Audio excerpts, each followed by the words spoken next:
বিধানসভা ভোটের আগে ফাটল শব্দটা বিভিন্ন সময় বিভিন্ন কারণে রাজনৈতিক দলগুলির কাছে অস্বস্তির হয়ে পড়ে। কখনো বাঁধের ফাটল আর কখনো দলের অন্দরে ফাটল। এই যেমন দেখুন, সুন্দরবনের গোসাবায় বাঁধের হাল বেশ খারাপ, আর ঘাসফুলের অন্দরের ফাটলও কি নদীর বাঁধের থেকেও বেশি চওড়া হচ্ছে?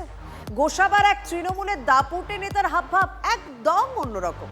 গোসাবার তৃণমূলের আহ্বায়ক বলছেন তাদের প্রয়োজন ফুরিয়েছে।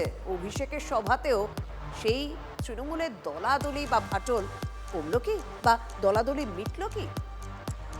কয়েকটা অঞ্চলে কেউ কেউ ভাবছে তৃণমূলকে দুর্বল করবে, আমি তাদের চিহ্নিত করেছি। সুন্দরবনের গোসাবায় যখন তৃণমূলের প্রার্থীর হয়ে প্রচারে অভিষেক বন্দ্যোপাধ্যায় বিক্ষুব্ধদের নরমে গরমে বার্তা দিচ্ছেন, তখন সেখান থেকে অনেক দূরে গোসাবার তৃণমূলের দাপুটে নেতা অনিমেষ মণ্ডল। জোড়াফুলে প্রার্থী কাজিয়া।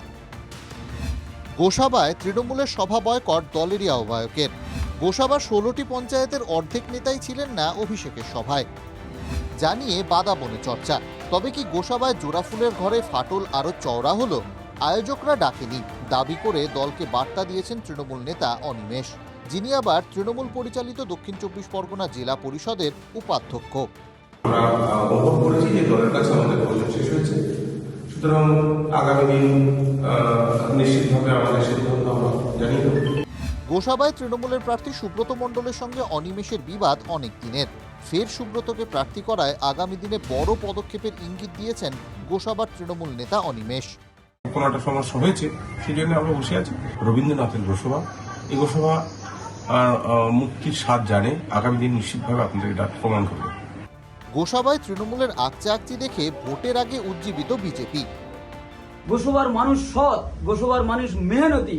ফাঁকা মাঠ, গড়ের মাঠ যাকে বলে, এই ফাঁকা গড়ের মাঠে অভিষেক এসে গোল দেওয়ার চেষ্টা করেছে। ছোট ছোট দ্বীপ নিয়ে গোসাবা।